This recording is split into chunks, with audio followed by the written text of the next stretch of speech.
আইনশৃঙ্খলা রক্ষাকারী বাহিনীর হেফাজতে থাকা বৈষম্য বিরোধী ছাত্র আন্দোলনের ৬ সমন্বয়কে অবিলম্বে মুক্তি দিতে ও দেশের বিভিন্ন স্থানে আন্দোলনকারীদের উপর গুলি না চালাতে নির্দেশনা চেয়ে করা রিটের আদেশ আগামীকাল। বিচারপতি মোস্তফা জামান ইসলাম ও বিচারপতি এস.এম. মাসুদ হোসাইন দোলনের সমন্বয় বেঞ্চ এ আদেশ দেবেন। শাকের আরজুর রিপোর্ট। বৈষম্য বিরোধী ছাত্র আন্দোলনের ৬ সমন্বয়ককে অবিলম্বে মুক্তি এবং দেশের বিভিন্ন স্থানে আন্দোলনকারীদের উপর গুলি না চালানোর নির্দেশনা চেয়ে রিট করেন সুপ্রিম কোর্টের ২ আইনজীবী। তারা হলেন আইনজীবী মানজুর আল মতিন ও আইনুন্নাহার সিদ্দিকা। এই দুইজন আইনজীবীর সাথে শুনানিতে অংশ নেন সিনিয়র আইনজীবী সারা হোসেন, অনিকার হক, জেডাই খান পান্না সহ ৪ জন। শুনানিতে আইনজীবীরা সাম্প্রতিক বিষয়ে তুলে ধরেন।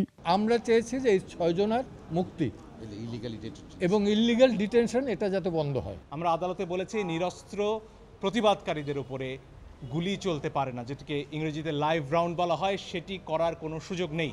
এসব ঘটনায় মৌলিক অধিকার ক্ষুণ্ণ হচ্ছে, জনমনে শান্তি ফেরাতে তাই তারা আদালতের দ্বারস্থ হয়েছেন।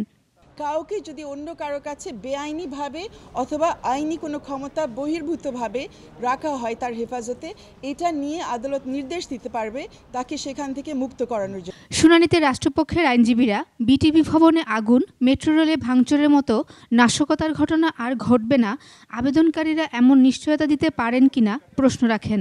কোনো এজেন্সি কাউকে মারছে স্পেসিফিকভাবে কোনো স্টেটমেন্ট নাই। তো এই যে একটা ভেগ স্টেটমেন্ট দিয়ে 5টা প্যারাগ্রাফ দিয়ে একটা রিট পিটিশনে, এটা আমার সে প্রথম দেখতেছি। আইনশৃঙ্খলা বাহিনী এই কর্মকাণ্ড চালিয়েছে এমন কোনো প্রমাণ নেই বলে শুনানিতে উল্লেখ করেন রাষ্ট্রপক্ষ। ডিবি চলমান পরিস্থিতি পর্যবেক্ষণ করে 6 জন সমন্বয়ককে নিরাপদে রাখতেই হাসপাতাল থেকে তুলে নিয়েছেন বলে শুনানিতে বলেন আইনজীবীরা। আমি কোর্টকে এটাও বলেছি, একটা বিভিন্ন পত্র থেকে আমরা দেখেছি একজন সমন্বয়ক, ওর নাম মুগ্ধ, ও ফেসবুকে স্ট্যাটাস দেওয়ার পরের দিন ওকে সাসপিশিয়াসলি খুন করা হয়।